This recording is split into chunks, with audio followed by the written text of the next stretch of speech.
is a journey connecting the music with the people that inspire us. You're listening to the Sounds of Success podcast with your host, Jim Lombardo. Brought to you by the Rising Tide Foundation. Let's jump right in.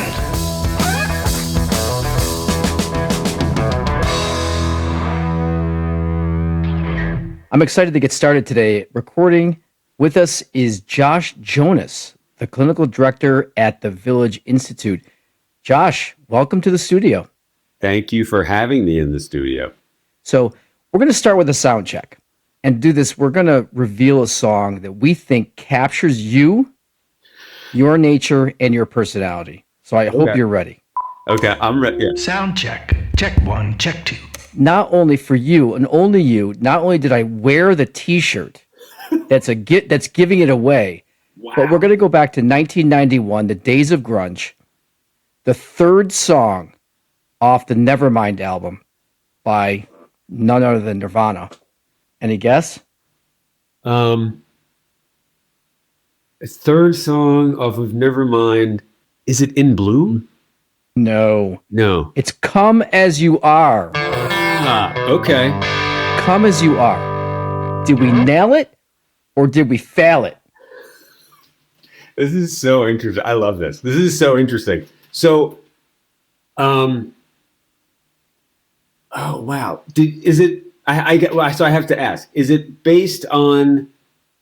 Because grunge and then Nirvana has such a there's such a feel. There's such a specificity to Nirvana. So it's everything. It's the state of Nirvana. You are there to help them in their situation. Yeah, absolutely. So I'm gonna say that. What you said? Did you nail it or did you fail it? Nail it or fail it. I'm gonna say you nailed it. You gotta pick one. No, here's the thing. So it's funny. I'm gonna say number one. I'm gonna say you nailed it. Number two, and I'll explain why I'm saying this. This is not a cop out. I'm gonna say it's more for you to decide if you nailed it than me, because this is like a thing I'll often say to my patients, which is like, you can see my glasses way better than I can, right?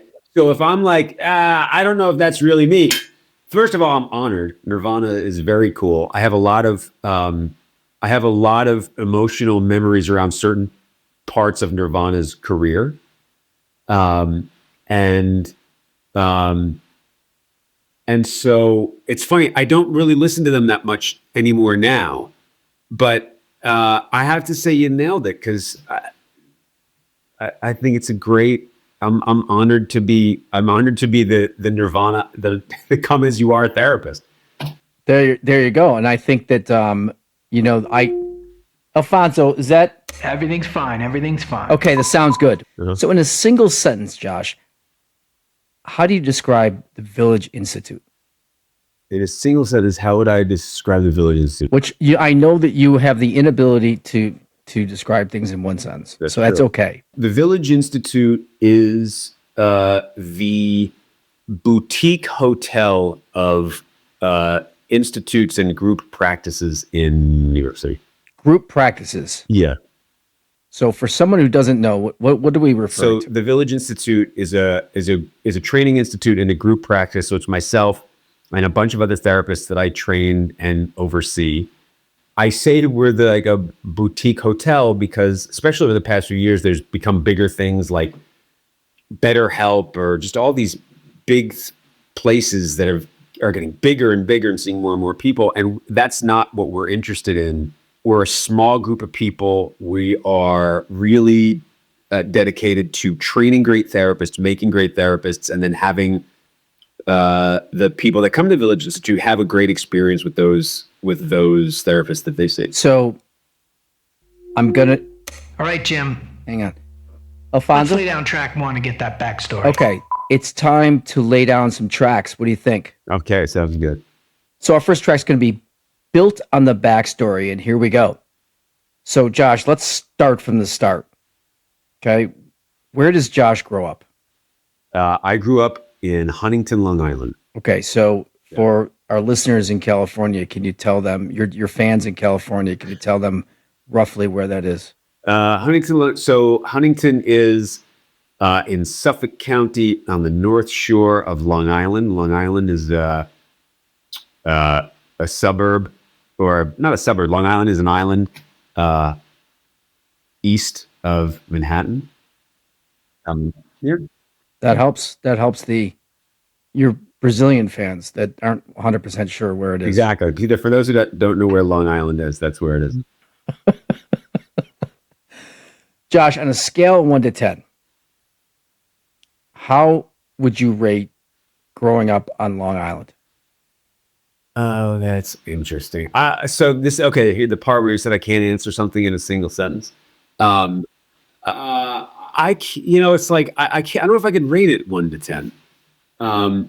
But give it a shot. Give it a shot, Josh. Just.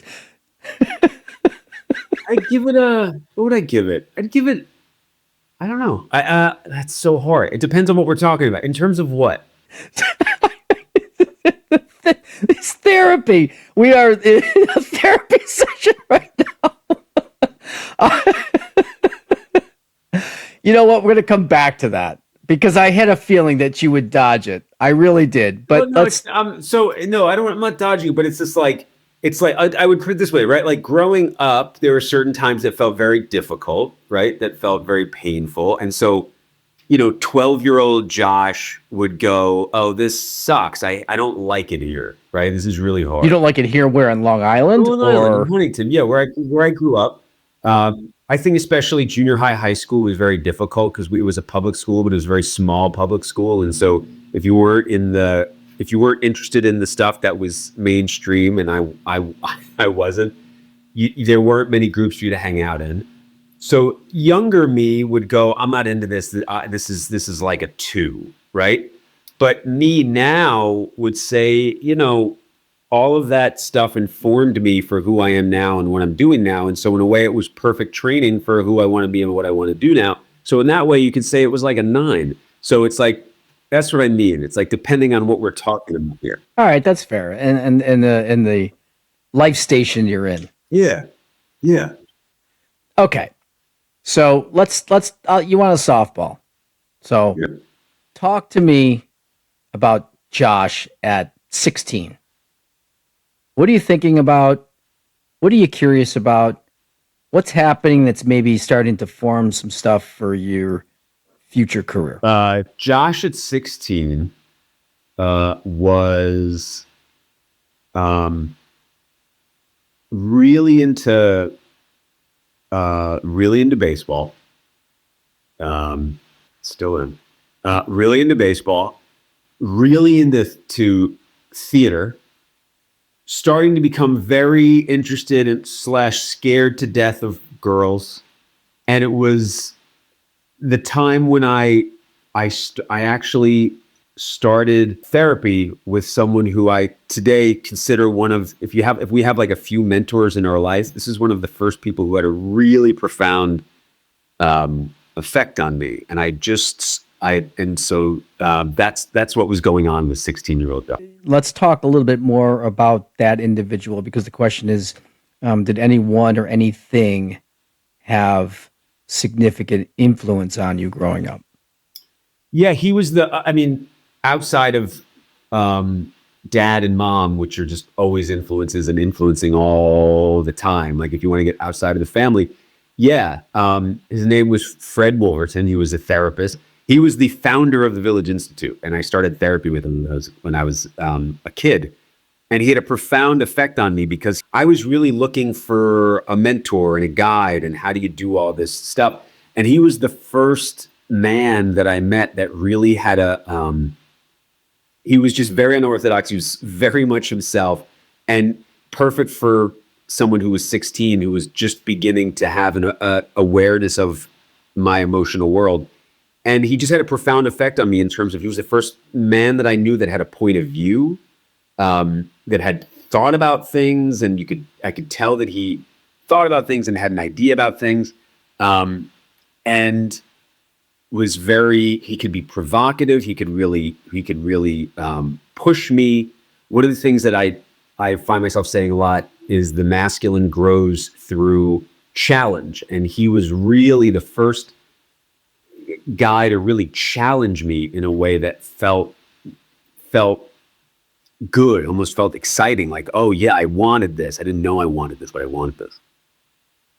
Talk to me a little bit about what drove you at 16 years old to therapy, because that I would imagine that was not mainstream to see a therapist at 16.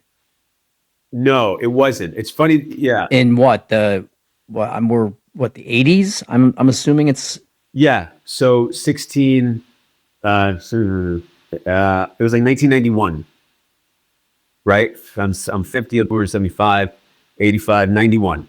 Yeah. So like 91, 92. a year before Nirvana released this album. Exactly. That was the beginning of me becoming as I am. What drove me to I mean, I think I was 16. I wasn't having I would say I wasn't having a good time. I don't think if you saw me you would be scared or concerned, but I think I had parents, especially my mom, knew enough. My mom's a therapist, and she knew enough to know that like I wasn't having a good time. And I would also get certain physical things going on. I would say my stomach hurt a lot, which is probably anxiety, or other stuff as well. And I was also, some kids, especially young boys, some boys tend to shut it down inside. Others tend to have a lot going on with not a way to contain it. And I had a lot going on, but no place to put it. And I think it was it was kind of the perfect place for me to go. Were you accepting of this? I mean, I'm assuming your parents suggested it. Was I accepting of going to therapy? Oh, yeah, I was. And I don't take any credit for that because I think it was just, it's fun. I think it was just a thing that I thought was fine for whatever reason. Like you said, it was very outside the norm. So I was still going to therapy when I was in like my early 20s, living in the city, and I had friends that when we would all hang out, I was the one guy who like, I got to go to therapy. I remember people looking at me like I was weird, like what's wrong? Why are you with therapy? But it was just something I always found. It probably, I would assume it helped that your mom was a therapist. Yeah, I think it definitely did in terms of understanding that it's not like a thing that crazy people do. So that definitely helped, though I know a lot of people who are the children of therapists who also just go completely the other way and go, yeah, there's no way in hell I'm getting into therapy because that's your world. That's not what I'm doing. We've talked a little bit about in the past, and we've known each other for a while. We've talked a little bit about concentric circles and evolving to another place. Uh-huh. So has there ever been a time when someone who maybe you looked up to just kind of wasn't really who you thought they were? Oh, wow. I have a few. It's a good question. There's a few people. Should I rattle them off or how? Should I go deep into? Well, I would love for you to somehow narrow it down to at least two. Or one would be even better. One would be even better. It's funny. I don't know if this is going to resonate at all, but I was a theater major in college, and there were these two guys who were seniors who I just thought were the coolest guys in the play. They were so cool. They did really cool stuff. They wrote shows, and they somehow kind of like befriended me and took me under their wing. And it was like the Stones saying, "You want to come on tour with us?" It was like, "Are you kidding me?" Like, oh my God, these guys are so like, and they were so like, they were kind to me. They were just cool. I just couldn't believe these two guys were like befriending me and let me kind of hang out with them. And then I was in Boston over the summer, and those two guys, they were really good friends, and they had this falling out over a girl. And I stayed in Boston over the summer, and as I'm walking somewhere in Boston, I see one of those guys, and I hadn't seen him in a couple months. And I was so excited to see him, again, like a guy I really looked up to.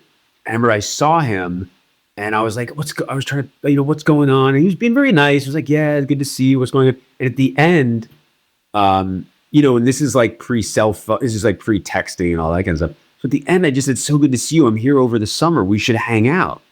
And he goes, yeah, well, you know what? If I see you, then I see you. And he just walked away. And I was like, ooh, like, it was just total rejection. It was total, like, Yeah. It was devastating at the time. Because I just thought he was so cool and it was so, and it was devastating. So what happens after that? You go back to your room or whatever. Or do you obsess over that, or do you No, just? I didn't. I remember I said to someone, I saw so and so, and I said this, and he was like, "Well, you know what? If I see it, I see it." And someone said, he just found out that his friend was sleeping with his girlfriend, and so I think he's in a really bad place. And I was like, okay. And so I was able to not take it personally and not make it about me. Yeah, I didn't like perseverate over it that much, but it still felt but it still just felt kind of embarrassing, kind of humiliating. Like, let's hang out. It was like, if I see you, then I do, yeah. Why did you go from receiving therapy to saying, I want to run the same place? Yeah. What was the trigger? Well, so the trigger for running the Village Institute, the trigger for becoming a therapist. Yeah. Yeah. It's funny, right? It's what is it? Luck is the residue of design. I didn't get therapy at the Village Institute, but I got therapy from the guy who founded it.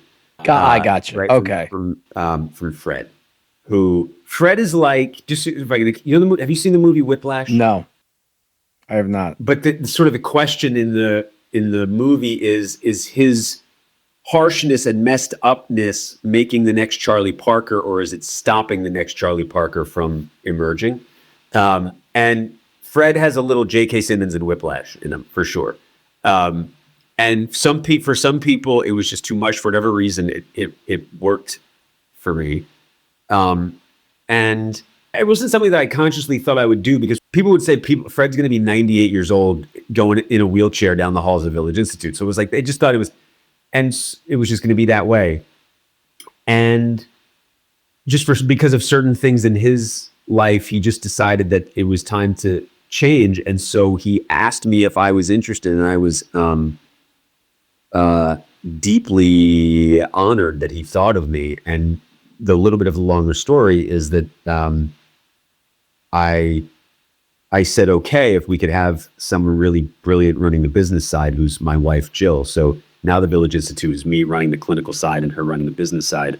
To be very concrete about it, it's like the turning point was, I think, me becoming a good enough therapist that I was someone that could do it. And then someone having confidence in me that I could handle it and that I could do it. Yeah, I don't know if that's answering your question, but No, you did great. Okay. That's great. okay. Josh, don't it's okay. Okay. Thank We're you. all right. Thank you. All right. Anyway, that is great context to start things off, but I'm not too sure if you're ready to lay down track 2 or not. I don't know. Are you ready? I'm not sure. Track 2, Sound of Now. So track 2 is the sound of now. So, Josh, how do you, and I think you've answered this already, you really don't, but how do you differentiate yourself in such a crowded, virtual, mass kind of therapy world? How do you differentiate yourself? That's a really good question. It's my podcast. That's your podcast, baby. Sound of Success, in parentheses, really good questions. can edit that out, Patrick. I mean, he's going off. Or not, Patrick. We might want to. You have your guy that you look to the side to. Can I have my guy that I look to the? He's right there. He's sitting right there. It's really funny that you do that because when I was a kid, I was a little bit obsessed with when I would watch game shows and they would always ask the judges and they kind of go, "Can we accept? We can't accept it." And I would always be like, "Who the hell is over there? Who is that guy?" And so like, do you want him to come over? Do you want him to come over? I'm jealous. That you have like. I will sometimes, I will sometimes. As Alfonso, he's sitting right here. He's right there. I'm jealous that you have like the guy. I will sometimes with patience. Do you want to come over? No. Come on, we've got an album to finish. All right, you come over later. Okay, he'll come over later. Okay. There's no one there. Oh, hold on. Oh, is there? Hold on, let me find out. Can we accept nobody there? Is that accept? Yes. Okay. They'll accept it. They'll accept that. It would have said no one there, or it would have said accepted no one there. We also would have accepted partially there. Would have also been an acceptable answer. So, all right. This is how you differentiate yourself in a crowded market. Yeah, reference old game shows. This is very meta right now. I'm showing you in real time how I differentiate myself from other therapists. I talk about old game shows. It's amazing. Yeah. Sign me up. Yeah. So that's the secret sauce. That's the secret sauce. Oh, man. That's good. I like it. So, but it is a really good question. So it's two things. There's two quotes that I love. One of them is, it's Steve Martin had a great line where he just said, "Just be so good that they can't ignore you." And not like in an arrogant way, but it's like, if I were to, and I'm sure in the beginning I did, if I were to get bogged down with like, oh my God, there's just like you said, in New York, you throw a rock, you're going to hit a therapist, right? So it's like, if I were to go, oh my God, there's so many therapists and there's only this many people, and how am I going to, it could be paralyzing, right? So I just try to say, look, if you can make yourself really, really, really good, just become really, really good, then people won't be able to ignore you, right? That's the first one. And then the second one is, there's this guy, I don't know if you know Kevin Kennedy. He founded Wired magazine, and he's a cool book that came out last year. And he had a great line where he said, don't be the best, be the only. And I thought that was a very cool idea, because it's really like, and this is sort of how I try, this is how I try to train the therapists at the Village Institute. It's like, if I can, because when I first started, I was definitely like an outlier of the other therapists that I saw around. They were, first of all, a lot more women than men. The men were a little bit more quiet, very intellectual, very up in their head. And at first I was like, oh man, I don't know if I have a place in this field here, because look at what all of these other people are like. And then I started to realize, but maybe that's strength. You really embrace who you are and what you are, and you really become as authentically you as possible. There's only going to be one version of you. Right? If there's only one version of me, then there's really no, I don't want to sound so like cliche business here, but like, then there's no competition. But there's a risk there as well, that you being the only one is the only one that nobody wants. Oh, I didn't believe that. I guess so. I mean, the way that I'm not saying that, because we've known each other for, and I happen to love your approach. I truly do. Your approach is completely different from anything that I've ever seen, or the cliche version of a therapist, and you're laying on a couch, right? That you're the opposite of all that, right? Yeah. But there is a risk that approach there's no market for that approach. I guess so. Yeah. I mean, I guess that's true. The way that I try to explain it to the other therapists at the Village Institute is I have this little, not rant, but little thing that I'll go on about how to become a great therapist. And I'll say to them, it's not how to become a good therapist, it's how to become a great therapist. And the way to become a great therapist is you have to first get to intimately know your pain. That's the first step. You have to intimately get to know your pain. Not from a distance, but you got to really get in there and know it. It's like in the movie Hoosiers when Gene Hackman says to one of the basketball players, like, I want you on him by the end of the game. I want you to tell me what flavor chewing gum he is, right? It's like, you got to really know your pain. And the reason is because if you get to know it intimately, what you're going to find is that if you get to know it intimately, you're going to get to know it very specifically. And if you know it specifically, you're going to start to find, oh, there are other people that have been through the same thing as me. And you're going to find people who have worked through that and written about it. And when you find other people that have gone through the same thing as you, and you find those people or influences, and you start to explore it, it's gonna really get you excited. You're like, yes, this speaks to me, or this person speaks to me, or this idea or school of psychology really speaks to me. And now you're internalizing something, not something that's just theoretical to you, but that really means something to you in real time. And when that thing really means something to you in real time, and you're working with someone, now you're going to be lit up because it's like, not that I'm always just super excited, but just that you're going to really be standing behind what you're talking about, because you're going to be lit up and passionate about what you're speaking about and where you're speaking from. And then ultimately, my belief is that people are drawn to those that are lit up. And so if you can find what lights you up, and I do think it sometimes starts with your pain, if you can find what lights you up, then I think you'll be sort of the only, like I said.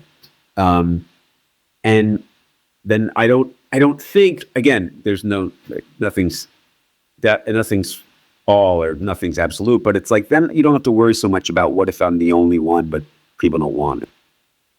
Just for anyone who's listening out there still, the question was, how do you differentiate yourself in a crowded market? I just in case we had to bring it back here based on your answer. Yeah. But which was a great answer, very thorough answer, but I wanted to just make sure that we brought that back. Got it concise there? Very concise. Gotcha. So, look, I mean, there's no question you're a passionate guy. There's no doubt about that. But is there anything that happens behind the scenes that the public, boy, if they found out that that's how it was done, anything that goes on? The way the sausage is made, if you will? Meaning, like, so this is the front of the stage. This is what we see. We see Josh. Yeah. But when you go behind the curtain, anything going on back there that it's like, oh man, we got to figure that out, or things that the public wouldn't even know happen. You mean like with me personally? Business, Village Institute. Oh, and does it? I want to give you something, but I don't know if I have anything. Well, it's a perfectly run business. Is there? It is a perfect. We did it. We did it. Yeah. Well, no. I mean, it's a hard question because there's like I told you, there's my part, which is running the clinical part. There's Jill's part, which is running the business. If there was something, I'm trying to think if there was something behind the scenes that people would go, oh, geez, I had no idea it was like that.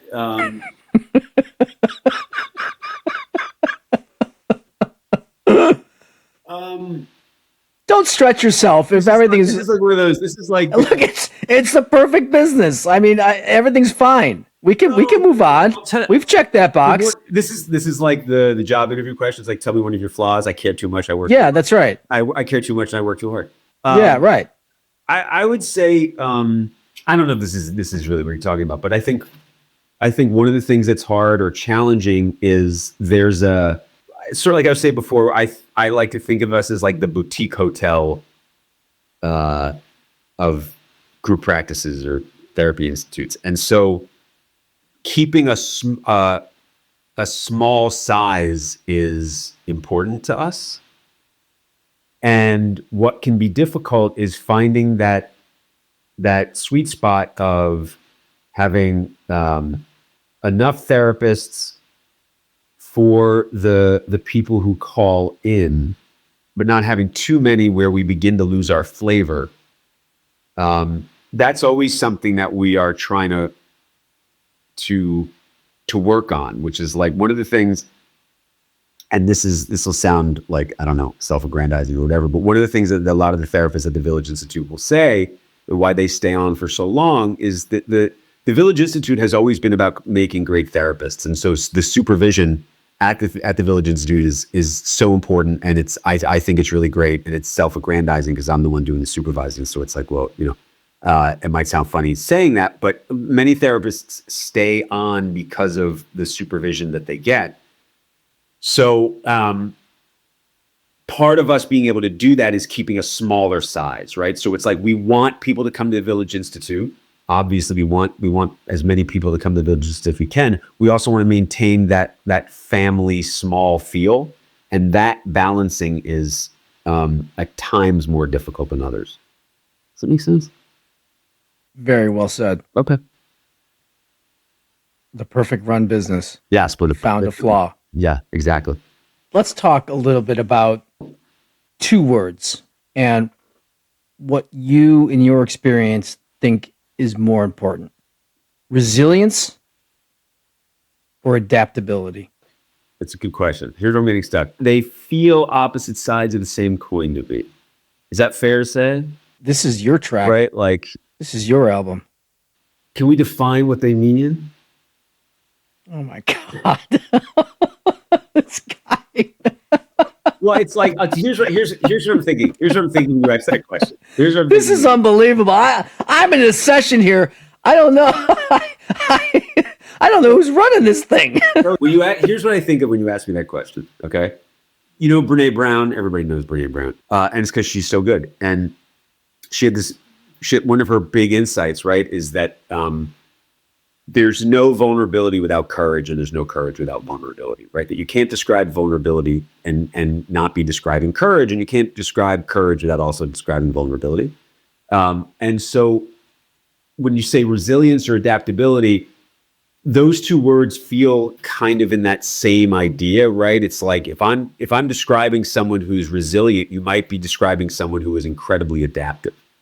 So they're kind of opposite sides of the same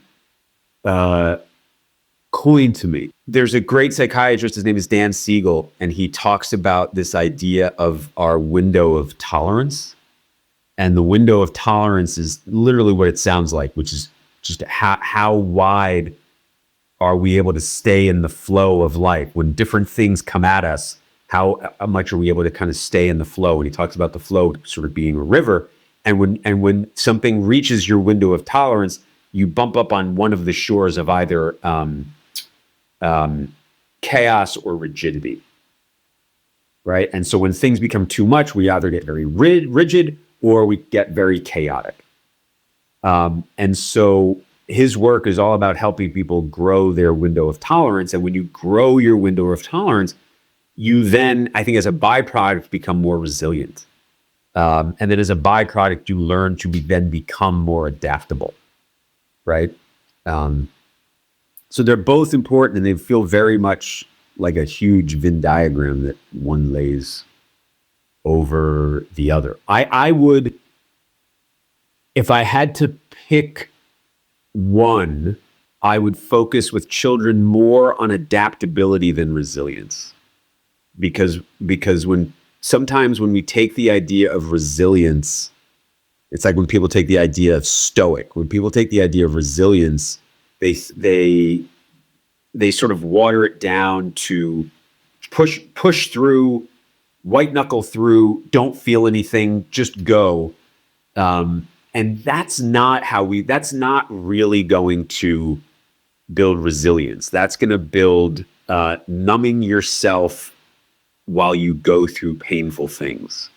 So if I had to pick one for a parent to work on with a child, I would say adaptability, right? Because adaptability is about malleability, right? It's like a basketball player who can create off the dribble, right? We don't know if he needs to be resilient, but we do want him to be adaptive. And being adaptive, I don't think you can fake resilience by numbing, but you can't fake adaptability so much. That really has to come inside out. And so if I had to pick one, I would go with adaptability. You did it. Okay, here we go. So I know you don't suffer from this, but I have to think somewhere. So do you ever deal with your own self-doubt? My own self-doubt? Yeah. Any example? No.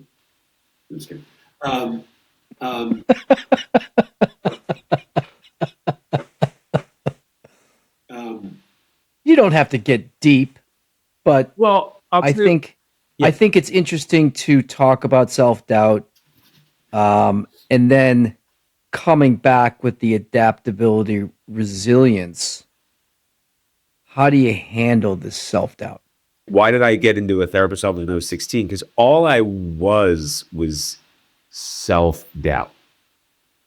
I do think I have a good work ethic, and I think the work ethic comes from the amount of self-doubt I had growing up, right? Like I was not the guy in junior high that had all the dates, that was right. So I wasn't the best athlete.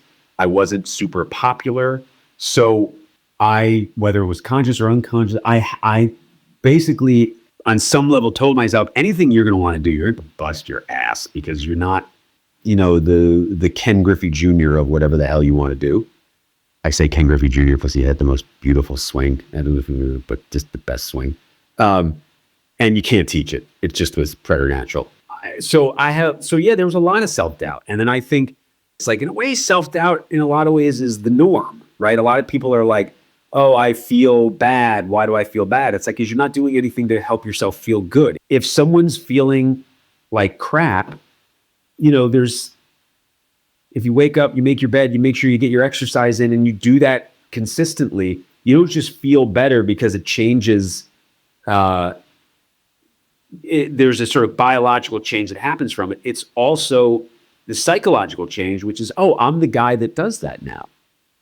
That's now who I am, right? So obviously certain childhood experiences are going to inform doubt and can make it bigger and deeper and more painful. And the insight is wildly important, but it's not enough. And then the next step is the to-do. And a lot of the time, the to-do are those very simple things that I was just talking about that will begin to eliminate self-doubt because you're changing who you are, right? It's like, if I just sat on the couch all day and ate Cheetos and watched SportsCenter, I would doubt myself. I would not feel good about myself, and it would make sense. People think that, like I said, a lot of people think if they feel this way, there's something wrong with me, there's something broken with me. So the best I can do is just sort of live in this prison. When in fact, no, there's a lot you can do. It's totally normal that you feel this way. Yeah. So again, the question was, do you ever experience self-doubt?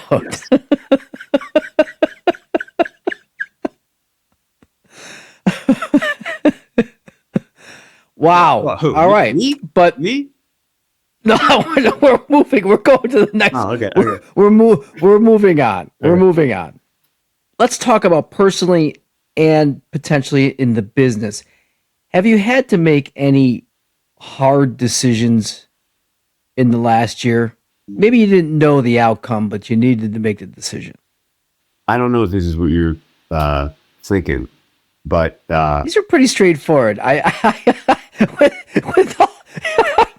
These are pretty straightforward questions. I don't think we have to get too cerebral on. Did you make a tough decision this last year? Can we define? If you need more explanation on that, I will. I'll work on it. So, but yeah, a tough decision. Past year and a half. This is going to be the without sounding like really dramatic. I had cancer. You know this, right? And I'm completely fine. I'm in remission. Everything's all healthy now. But I had a tumor in my nasal cavity, and it really knocked me out for a long time. And so the tough decision was working less. One of the things that did was just, I started to go, I think I should work less. Just in terms of like, we have a son, he just turned 9, and it's like you start to go, this is finite time, man. And I don't want to miss. I think someone said to me, I heard the other day, I've only got maybe 15 or 20 summers left, so I got to make the best of them. Yeah, that's fucked up. And that's sobering. Yes, totally. And so like, yeah, I had this moment once, just recently, where I was like, should I be writing more? Should I be speaking more? And then I was like, you know what? There's going to be a day not that long from now where our son is like, oh, Dad, I'm going to so-and-so's house, not coming home today. It's like, oh, right. And then you can write all you want. You can do all you want. Right. But I just, it's finite time, and I don't want to miss it. So, and that was a tough decision for me, because,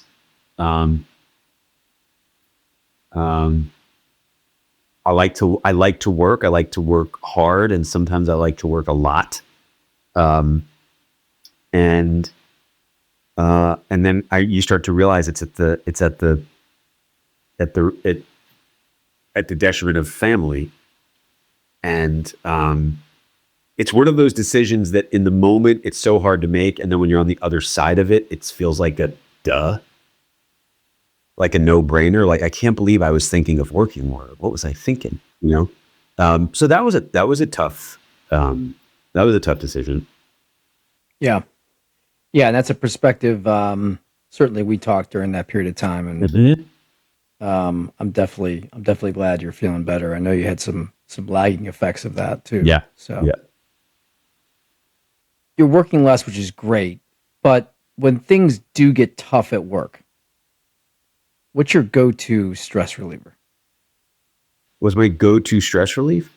Can we define? No, I'm just kidding. Come on, this guy. My go-to stress relief is two things: the gym, and over the past. That's with a G, right? Not a J. Not you, Jim, with it. Right. Okay. I just want. Yeah. Speaking to me more. Yes. And the gym with the G. Yes. That would be weird if I also call you the gym. I'm talking to the gym. And so, GYM is one of them. And then I think it's what it is. Over the past year and a half, I started taking Muay Thai. And it's like the greatest thing in the world. And if I could go every day, I would. I try to do once a week. Sometimes I get to do twice a week. And that's the greatest stress reliever in the world. It doesn't matter how you feel before, you will feel some version of better afterwards. It's batting 1,000. It's never failed. Yeah. You've been talking about that for a while. Yeah. I'm obsessed with it. I love it. So where do you see, this is a resume question for you. Know. Where do you see the Village Institute in the next 5 years? I don't know. And the follow-up question is there any next big thing on the horizon? I'm going to start. How do you define that? How do you define right? Are we talking my horizon, your horizon? Which viewpoint are we looking at to quantify horizon? Especially if you're a flat earther, then Alfonso, definitely the most difficult. Are we going to go through this again? I agreed. Yeah, I agree. Can we accept difficult? Is that? Are we? Is that we are? Okay.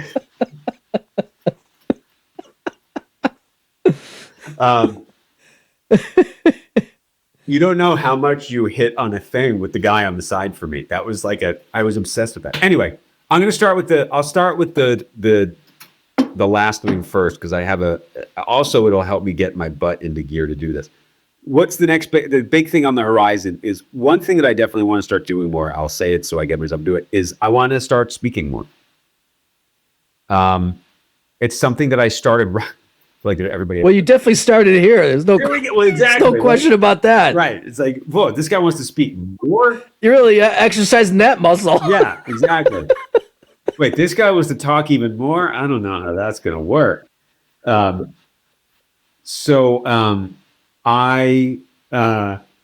started, I was going to say, I feel like everybody has some version of this story, which is I started doing it before COVID, right? Where I started talking and was having it's one of those things that makes me very nervous. And then again, on the other side of it, I'm very happy that I did it. What do you, I'm going to turn it back around. What do you mean define talking?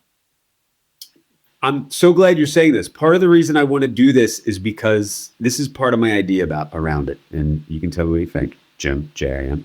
I don't, Jim with the G. Jim, yeah. I love that you said define talking, because that's part of the reason I want to do it, which is that I think that it's something that used to happen so much more. They'd be, hey, so-and-so's giving a talk at this place, or there's a thing going on where so-and-so is going to be giving a talk. And not that doesn't happen, but now so many people are online, right? Everything is about like, hey, make your little snippet video for this social media thing or that social media thing. And there are some people that are really great at doing it, and I am not one of those people. I'm horrendous at it. Horrendous at what? At putting up, making social content, social media content. I'm just not. There's people that do that, right? You know that. I do know that, and so that's a whole other thing. Yes. I feel like you've said to me, other people have said to me, Josh, the one thing that's tough is you're not scalable. And I think speaking, and this is where I really struggle with it, because there's a part that sounds, I worry it sounds self-aggrandizing, like, oh, I have so much to say and I need people to hear it, which is part of what always, speaking of self-doubt, that's part of what always slows me down, is whenever I get ready to try to put a talk together, there's this voice in my head that says, nobody really gives a shit about what you have to say. All right, let me back up here. Yeah. When you say put a talk together, are you going to the 92nd Street Y to go do your talk, or are you talking about something similar to what we're doing right now? I mean, granted, this is your own personal album, and I mean, we're going to be pressing this thing pretty soon, but what exactly do you mean? I mean, are you saying you just want to try to find a following to speak? I mean, look, you've got a lot to say, and I think you say some really poignant things, like little snippet things that personally I've attached to. So I do think you have something to say. I'm trying to go with my idea of be so good that they can't ignore you. I don't know where it would go yet. It's like we gave a talk a couple years ago at the Strand bookstore in New York City that went really well. I think just putting something together that I think would resonate with people, and then once I have that, find a place that would let me do it. So this is a physical thing. What do you mean physical thing? Well, you said find a place. Oh yeah, that is a physical location. I don't want it to be. How do you define physical location? I don't know. I don't know. I'm just saying it's just a physical location. Yeah, no, sometimes it's just that simple. Yeah, I don't want it to be like, here's the talk that I put together and now I'm gonna put it up on YouTube. I think because part of it is it's me sort of not just talking the talk but walking the walk, right? Like one of the things that I always say to people is that we are born biologically needing to connect, and so I think there's something very very powerful and very special when you go to something as opposed to watching somebody on a video, right? When you go and you see someone speak and they have something to say and it really resonates with you, it can be really powerful. And so I'm wanting to put something together like that. That is a big thing. So this podcast is the sounds of success. Mm-hmm. Josh, how do you define success? It's a great question. I was almost afraid to ask it. I really. I would define it's a great question. I define success as if you can get really honest with yourself about the blueprint that you have for your life, and then you are able to create that blueprint, I think you're going to feel successful. Are you successful? You're going to ask that. I'm getting there. There's certain things I think that I still want for my life that we haven't fully gotten there yet, but we'll get there. I was working with a patient a couple of weeks ago, and we do a lot of men's work kind of stuff. And he said, Josh, do you still feel like you have stuff to learn, or do you feel like you're done? And I said, oh my God. I mean, yeah, I did. I said, if I didn't have anything left to learn, you should fire me. I mean, so it's like, yeah, I in certain aspects, I guess I would say I feel successful or proud of certain things that I've done. And then also at the same time, there's more to do. There's more growth to happen, career-wise, relationship-wise, all that kind of stuff. Jim, this is really shaping up. Let's talk about liner notes. We're going to lighten it up a little bit. Okay. Yep. Because you've got a great couple of tracks here. But any great album has great liner notes. So we've got to put some liner notes together. Okay. And this is where we're really going to get to know you. Okay. Josh, who is the closest adult person you know? First name only. Who's the closest adult person I know? First name only. Meaning only give the first name? What does that mean? Yeah, I don't want the last name. Just give this is a straightforward. this is pretty straightforward. Who's the closest person to you? First name only. Jill. Fine. We know who that is because you've already said it. Okay. So if we ask Jill to describe your quirks or weird habits, what do you think she'd say? She would say, you think Josh has talked a lot.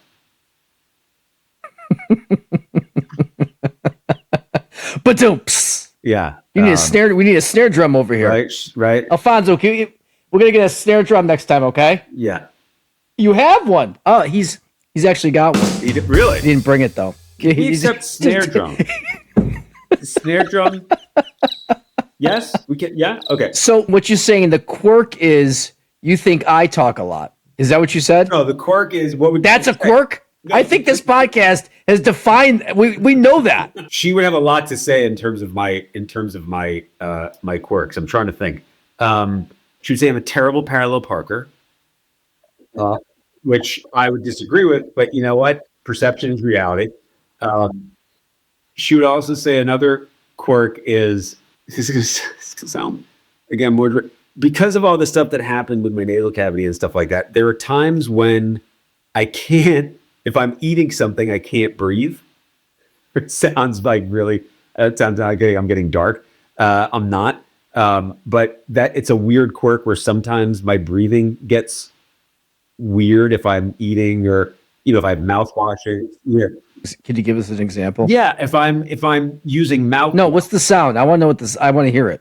It's kind of like it's a little like Darth Vader-y, meaning if I have let's say I have mouthwash in, right? I'm doing mouthwash. I have to breathe extra hard out my nose now, so it'll kind of be like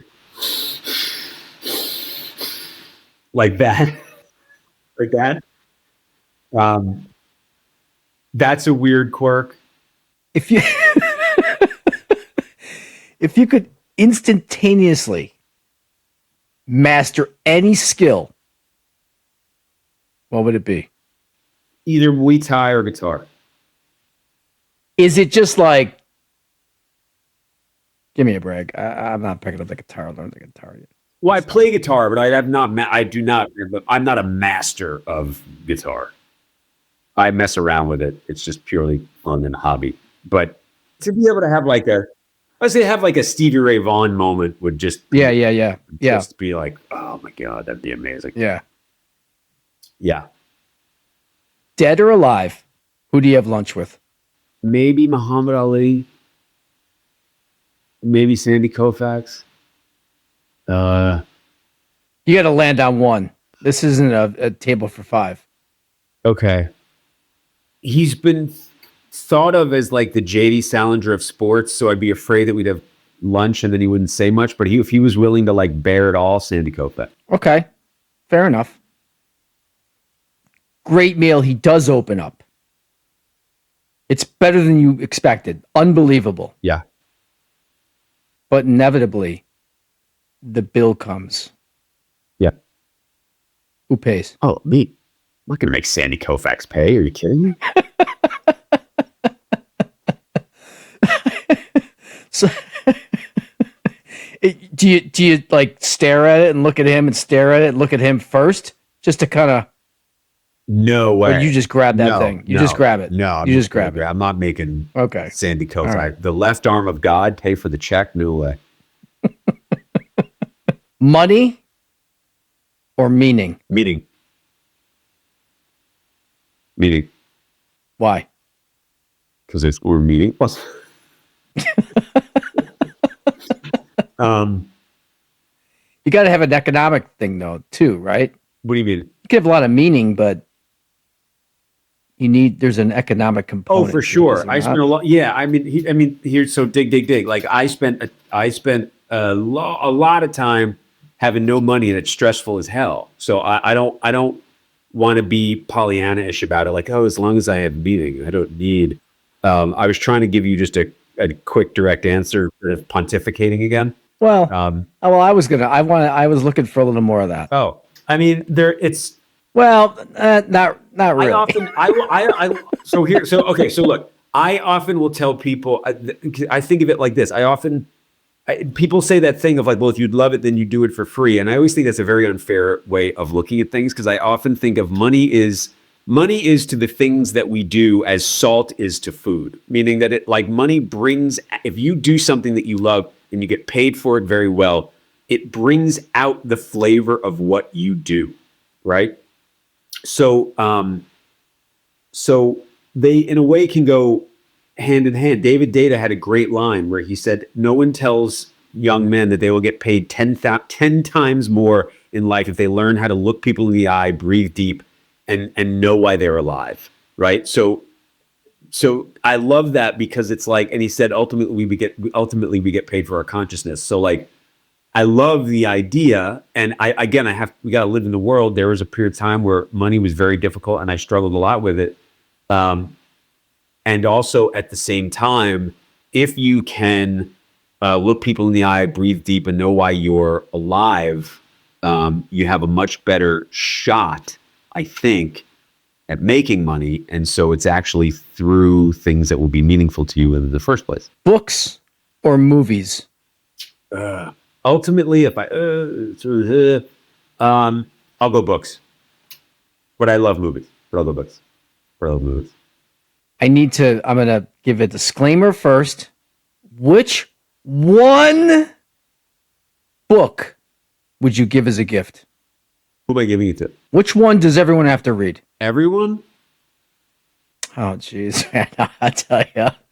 Again, pretty straightforward. You love the book. You want to give it as a gift. Just because of how it affects. I think I'm going to go Way of the Superior Man by David Dale. And this one I know that you are well. What's that? As if you really press me and say it's going to be one for. I got to press you. Yeah. I mean, because you know what's coming up next. I mean, that's going to be a 15-minute segment.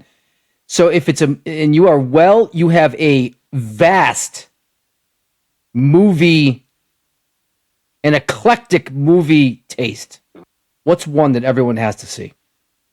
So people are going to argue with me because now they say it's boring, but it just means because how everything is so fast paced now. It's like boom, boom, boom, boom, boom, boom, boom. But I don't care. You got to see the first Rocky.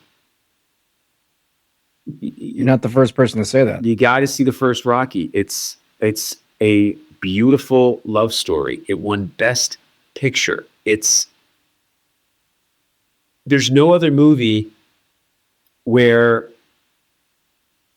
the guy says, "Why do you like my sister?" And the answer is, gaps. What do you mean? Gaps. She's got gaps. I got gaps too. Whether we for gaps, right? It's like there's that. And that was excellent, by the way. Thank you. And then that same guy, that same romantic guy, asks to have his eyelid cut off so he can finish the fight. Right? Because for the first time in my life, I'll know I'm not just another bum from the neighborhood. And he doesn't win. That's the thing. He doesn't win. And and now because everything is like so quick, people go, "Oh, the first one's boring." It's like, it's not. It's so good. And you see everyone. Yeah, not every. That's a pretty. Yeah, no, I'm wide being, net. I'm being hyperbolic. It's just I've heard people say recently, like, "Oh, the movie's kind of boring," and it's just no. It's so good. It's so good. I love it. I could watch it. Yeah, it's a great movie. Great movie. It's a good choice. Please.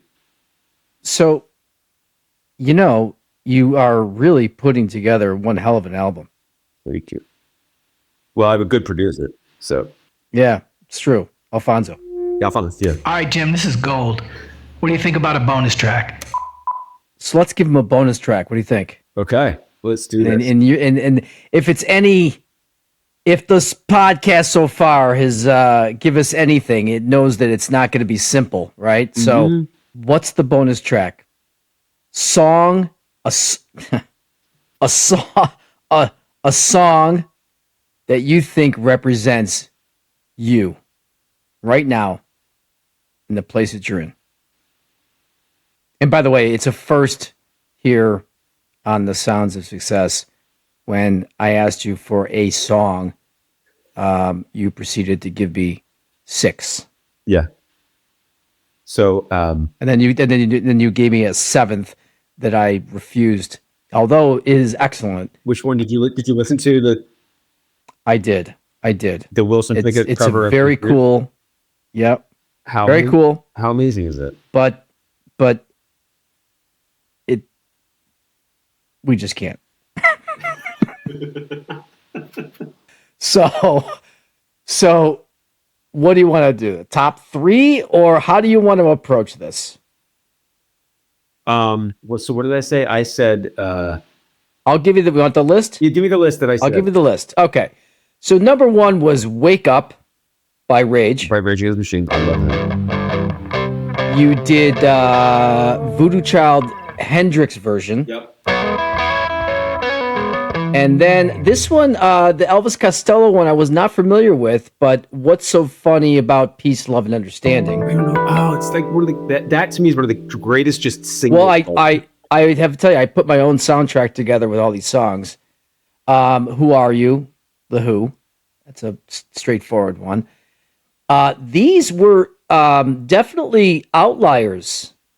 Shake the Frost by Tyler Child.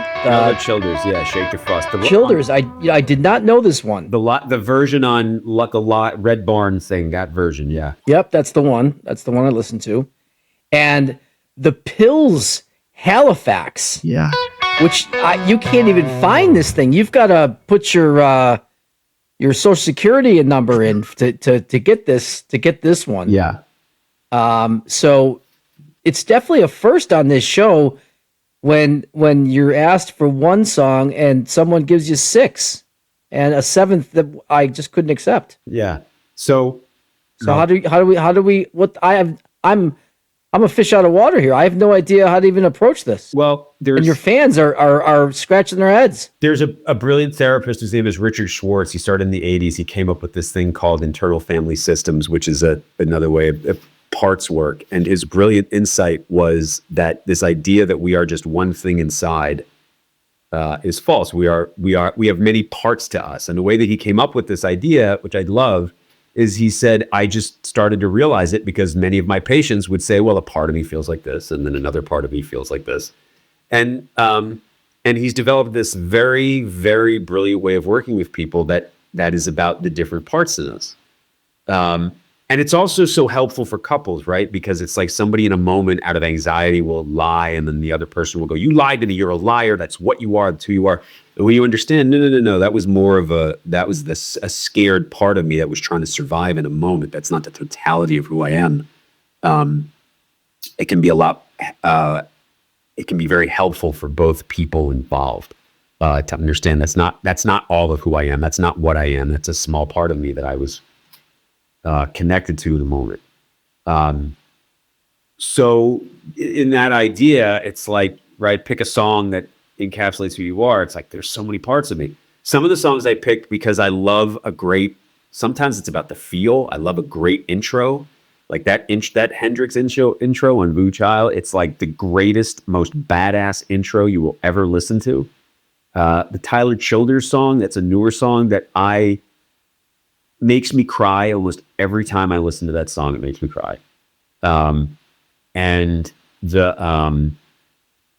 Elvis Costello, What's So Funny About Peace, Love, and Understanding, that's kind of like, I think he was talking about it in the macro a little bit. I think about it in the micro, which is like, for myself, even as a therapist, there are times where I will be hard on myself or unkind to myself. And it's like, Jesus Christ, do we have to be so today?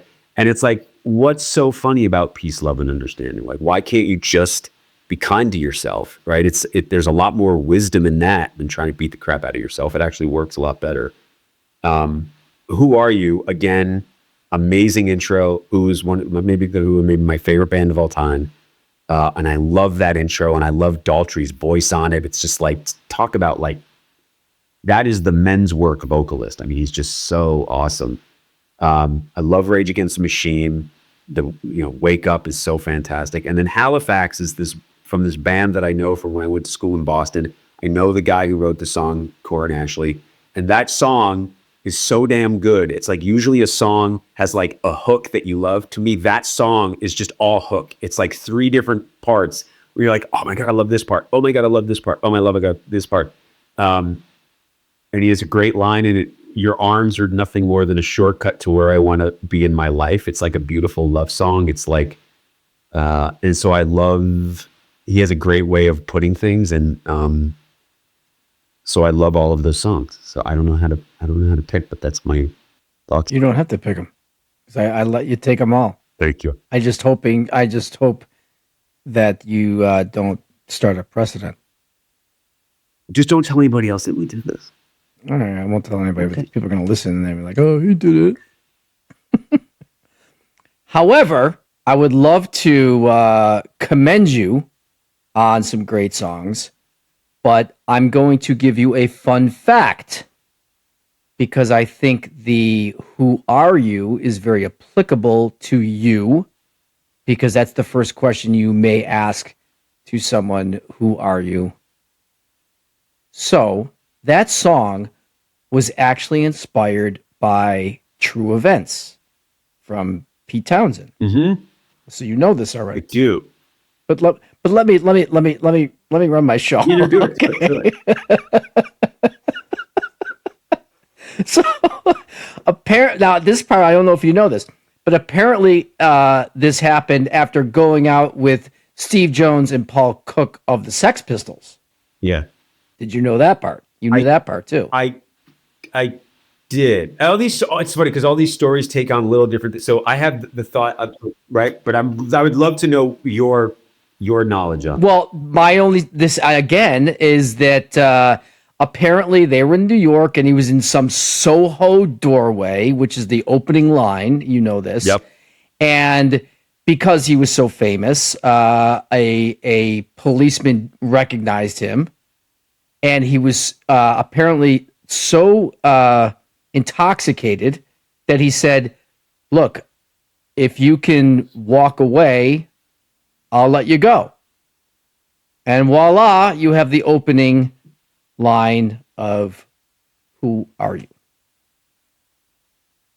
But you have a different version. No, that's basically, yeah. The only thing, the other part that I was going to add was, he was with those guys from the Sex Pistols, and it was at a time when Pete was going through also this very, I think, kind of existential crisis, right? That the Who were starting to fall out of favor with people. It was the late 70s, right? Punk rock, and then even like new wave, but punk rock was becoming like the thing.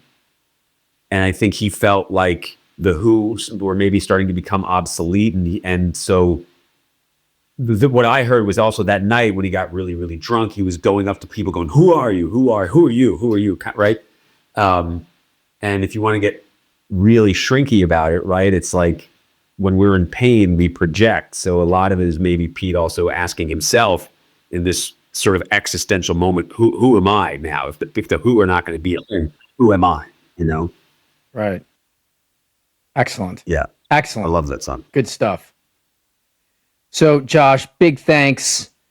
Village Institute, thank you for recording your album today. That was excellent. Thank you. And a lot of fun.